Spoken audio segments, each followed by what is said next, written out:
You walk into a room that is set up just like a fashion show, with a stage. You sit, you take your seat, lights go off, lights on the stage turn on.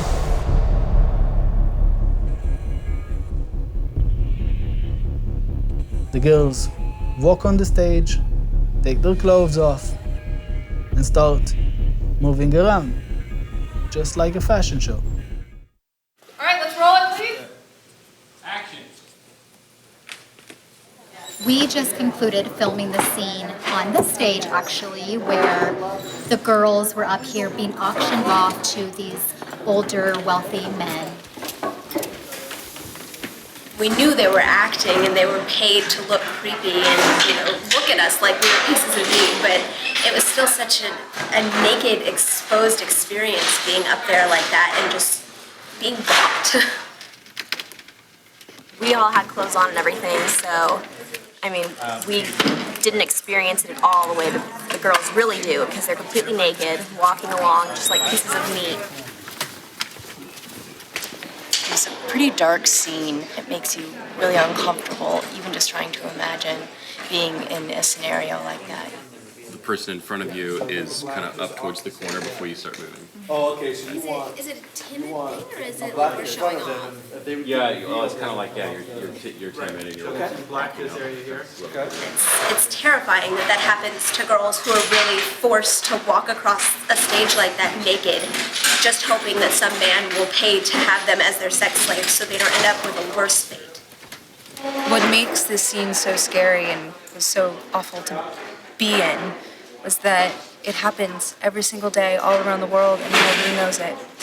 Modern families think that this kind of slave trade is over, and it's just not.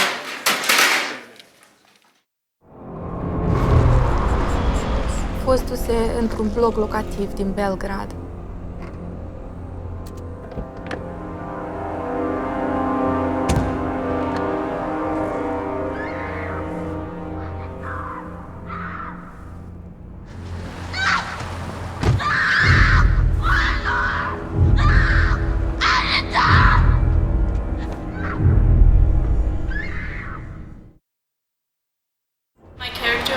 And it was such a depressing role, and you have to really dig deep inside of you to bring out something. It kind of got to me, like this, because he was really amazing. He did a really amazing job, so he really scared me.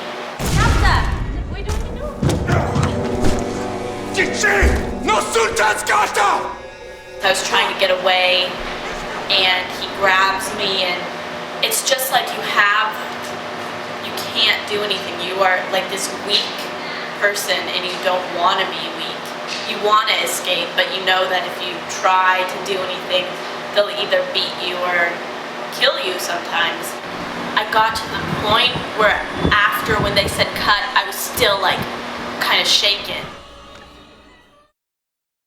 Talk a little bit about the girls that that in real life would have been naked, the ones that were lining up. Yeah, so for those, there was a lot of discretion, and I wanted to certainly keep the girls protected, and so that they wouldn't feel exposed. And yet, you want to be able to give the authenticity of the scene. So I bought these little bodysuits, that would be nude colored, and so that if the camera should go out of focus, then at least it wouldn't be something that they were completely naked, but it would give the effect. So ran over to Marshall's, and there were all these fantastic bodysuits. I'm like, yay, we found them. There might be Jeannie, who's the young woman who has a kid at home and girlfriends in high school. And then Veronica is the prostituting part. Both of the girls had a different energy and a different essence, which also helped in terms of casting. So that was kind of good, but we didn't have a lot of twins, but these guys were perfect that came out. So we got really lucky. But one, of course, was sort of sweeter. She had a different kind of innocence in her eyes, and the other one was just a little bit edgier and, had that vibe. So she was the prostitute version. And I kind of went with just like the opposites factor of one was in green and kind of light colors, pastels, and the other one was in red. It looked a little like a Christmas card. but it was vibrant, and I like the way that it was set stationary, and then little by little, obviously she went into a state of degradation. Mas dentro plângem e pinguim conhece vedem cum bate fetele și spuneți că dacă voi să faceți altfel de greșeli, noi tot așa să ne comportăm și cu voi. Și noi putem să ne bată de la nic, că e cinstiu și intrăm în cameră și ne batem. Pentru nic. Noi tot timpul stăteam cu frică, nu mâncam, știam că iar moș trebuie să-mi ducem, iar să bată cineva joc de mine. All right, what we got going on over there? We have our attacker number 1. So we're trying to get him to be like just a gutter punk. So we're actually adding more intense eyes. We're pointing everything down towards his eyes. We're going to shade it towards his eyes to make him look really intense and emotional in his eyes. Did I say in his eyes? Yeah. His eyes.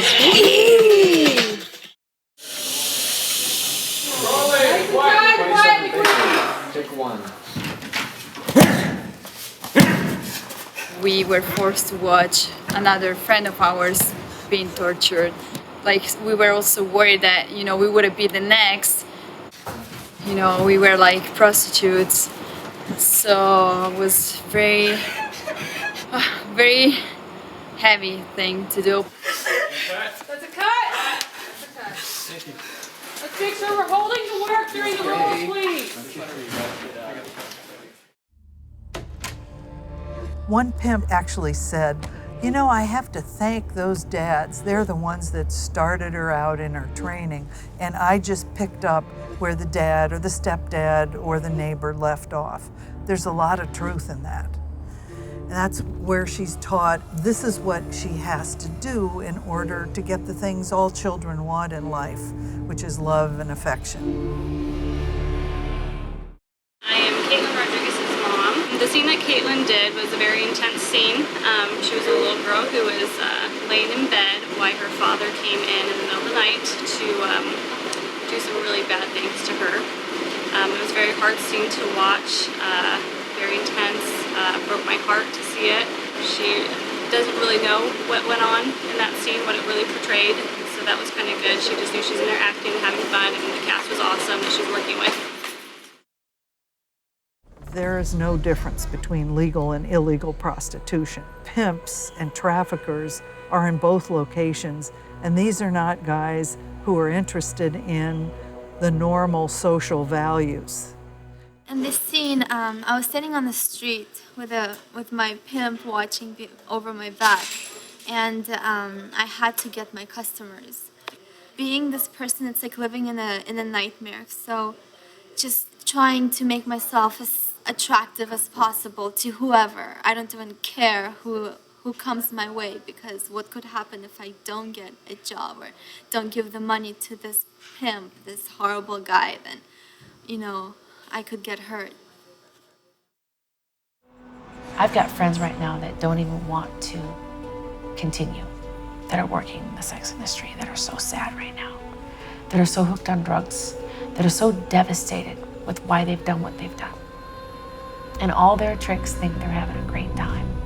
It's I would call it the greatest acting job in the world. For me, I just tried to feel what numbness feels like, These girls, at least they describe it as being totally dead inside. When I was much younger, there used to be a lot more streetwalkers down in the Hollywood area, and you'd drive by and you would see the kind of interaction that Mary Kate and I would have, and the way that the customers would act would be pretty demeaning toward the girls, and so I was just trying to recreate that. We weren't out there very long at all. It's just a short scene, but just being in that reality for even a short time is really enough to make you want to do something about the injustices towards women everywhere, for sure. I found it very powerful, particularly considering how many women across the world are affected by it, from young teens all the way up to old ladies, and this is every country, including the United States. Nefarious is a great film to put out there for people to see what's really going on behind closed doors. A lot of us are sheltered, in this country and in our homes. We don't want to know what's really going on. We're happy with our little lives, and I think it's something that needs to get out there for people to see that this is going on with women, children. No, I think it's very important to make the public more aware of human trafficking because it's everywhere, and people who don't know about it, they don't really, give it a thought, and no one really knows what to do to stop it. So I think one step towards it is, just make it, expose it to the public and show the horror of what these girls have to go through.